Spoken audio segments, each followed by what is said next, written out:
بسم اللہ الرحمن الرحیم۔ بلی کا پالنا کیسا ہے؟ ایک بھائی نے پوچھا ہے۔ میرے گھر میں بلی ہے، 6 مہینے سے رہتی ہے، جبکہ ہمارے گھر میں بڑی مصیبتیں ہیں، تو کیا ہم اس کو مار کر بھگا دیں؟ دیکھیے، بلی اگر آپ کے گھر میں ہے تو یہ بہت بڑے عذاب کا سبب بھی بن سکتی ہے، اور اس سے آپ کا فائدہ بھی ہو سکتا ہے۔ دونوں باتیں، اب اس کا طریقہ اور سسٹم سمجھ لیجئے کہ کن وجہ سے وہ عذاب بن جاتی ہے، کن وجہ سے ہم پر مصیبتیں آ سکتی ہے۔ بلی ہمارے گھر میں ہونے کی وجہ سے اور کس کنڈیشن میں ہم مصیبتوں سے، بالکل ہم پر مصیبتیں نہیں آئے گی اور ہمیں مصیبتوں کا سامنا نہیں کرنا پڑے گا۔ ایک حدیث ہے، سیدنا عبداللہ بن عمر رضی اللہ تعالی عنہ سے روایت ہے کہ رسول اللہ صلی اللہ تعالی علیہ وآلہ وسلم نے ارشاد فرمایا کہ ایک عورت کو بلی کی وجہ سے عذاب ہوا۔ اس نے بلی کو قید کر کے رکھا یہاں تک کہ وہ بلی مر گئی، پھر اس بلی کی وجہ سے وہ جہنم میں گئی۔ جب اس نے بلی کو قید میں رکھا تو نہ کھانا دیا، نہ پانی، اور نہ ہی اسے آزاد کیا تاکہ وہ خود کیڑے مکوڑے کھا کر اپنی زندگی گزار لے۔ یعنی کہ جس عورت نے بلی کو قید کر کے رکھا تھا نا، تو اس وجہ سے اس کو عذاب ہوا، اور جہنم میں اس وجہ سے گئی کہ اس نے قید کر کے پہلے تو رکھا، اس کے بعد اس کو کچھ کھانے پینے کو بھی نہیں دیا۔ اب جتنے گھروں میں بھی بلی رہتی ہے، ان کو کھانے پینے کا بہت کم لوگ دیتے ہیں۔ اگر کسی کے پاس شوقیہ بلی پلی ہوئی ہے تو اس کو تو لوگ دیتے ہیں۔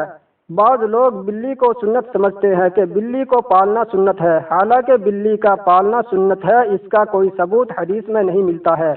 ہاں، رسول اللہ صلی اللہ تعالی علیہ وآلہ وسلم بلی کو پسند فرماتے تھے۔ آقا علیہ الصلوۃ والسلام کسی جانور کو باؤنڈ کر کے نہیں رکھتے تھے۔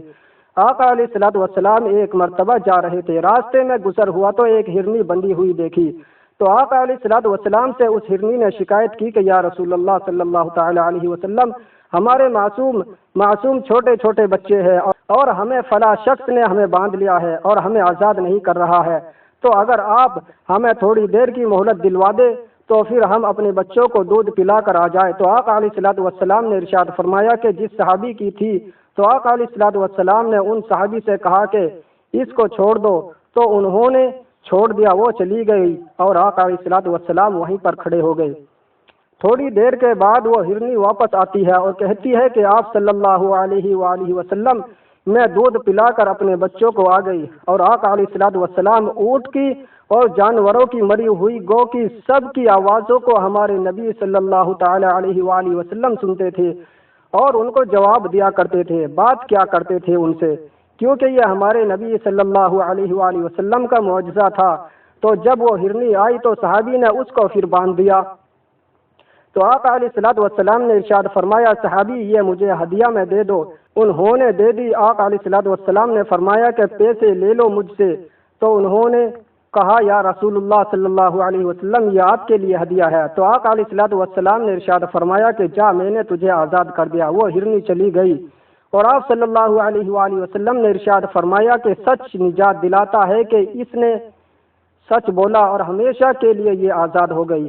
اور وہ الصلاۃ والسلام علیک یا رسول اللہ، الصلاۃ والسلام علیک یا حبیب اللہ، اپنی زبان حال، زبان قلب سے پڑھ کے، سر کو جھکا کے اور بڑے ہی ادب اور احترام کے ساتھ آپ صلی اللہ تعالی علیہ وآلہ وسلم کو دیکھتی ہوئی جا کر وہ وادیوں میں گم ہو گئی، پہاڑوں میں چلی گئی۔ تو آپ صلی اللہ تعالی علیہ وآلہ وسلم نے جو قید میں تھے جانور، ان کو بھی آزاد کرایا ہے۔ تو آپ صلی اللہ علیہ وآلہ وسلم کو بلی پسند تھی، لیکن اس کو باؤنڈ کر کے قید کے طور پہ اس کو نہیں رکھا۔ تو حضرت ابو ہریرہ رضی اللہ تعالی عنہ، ہریرہ کہتے ہیں بلی کو، اور حضرت ابو ہریرہ ایک صحابی کا لقب ہے۔ حضرت ابو ہریرہ کیونکہ ان کو بلی بہت پسند تھی، ہر وقت بلی کو ساتھ میں رکھتے تھے۔ ایک مرتبہ ٹھنڈ تھی تو اپنی آستین کے اندر اس بلی کو لے لیا، چھپا لیا۔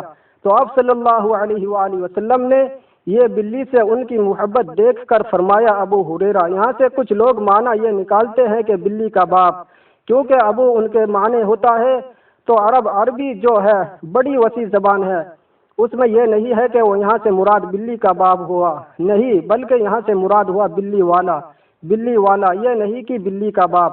ٹھیک، حضرت مولا علی کے بارے میں آتا ہے ابو تراب کہتے ہیں مٹی کو، ابو کا معنی ہوتا ہے باپ، تو یہ تھوڑی ترجمہ کریں گے کہ مٹی کا باپ نہیں، مٹی والا۔ حضرت مولا علی لیٹے ہوئے تھے زمین پر، تو آقا علیہ الصلوۃ والسلام نے ان کو اٹھایا اور ان کو یا ابو تراب کہا، تو اس دن سے مولا علی کا ابو تراب لقب ہو گیا۔ تو اگر آپ بلی پال رہے ہیں تو آپ کو ان چیزوں کا بہت زیادہ خاص خیال رکھنا ہوگا کہ اس کو بھوکا پیاسا اگر آپ کی طرف سے کوئی ظلم و ستم ہوا اور آپ نے اس کو پنجرے میں بند کر کے رکھا ہوا ہے تو واقعی یہ مصیبت کا سبب بن جاتا ہے، کیونکہ آقا علیہ الصلوۃ والسلام نے ارشاد فرمایا کہ اللہ تعالیٰ فرماتا ہے کہ تم زمین والوں پر رحم کرو۔ آپ صلی اللہ علیہ وآلہ وسلم نے ارشاد فرمایا آسمان والا تم پر رحم کرے گا، جو جس پر رحم نہیں کرتا اس پر رحم نہیں کیا جاتا۔ تو اس لیے جب ہم جانوروں کے ساتھ حسن سلوک کریں گے اور غیر موذی جانور جو موذی نہیں ہے، تکلیف دینے والے نہیں ہے، جب ہم ان کے ساتھ اچھا برتاؤ بہیو کریں گے تو اللہ تبارک و تعالیٰ کی وہ بھی مخلوق ہے، جانور اللہ کی مخلوق ہے، تو اللہ تبارک و تعالیٰ ہم پر بھی رحم فرمائے گا۔ اللہ تعالیٰ ہمارے پیارے نبی صلی اللہ تعالیٰ علیہ وسلم کی ایک ایک سنت پر عمل کرنے کی توفیق عطا فرمائے، آمین۔ مزید معلومات ملتی رہے تو چینل کو سبسکرائب کیجیے، ویڈیو کو لائک کریں اور شیئر کر کے دین کے کام میں حصہ لیں۔ اللہ حافظ، اللہ اکبر، لا الہ الا اللہ، محمد رسول اللہ صلی اللہ علیہ وسلم۔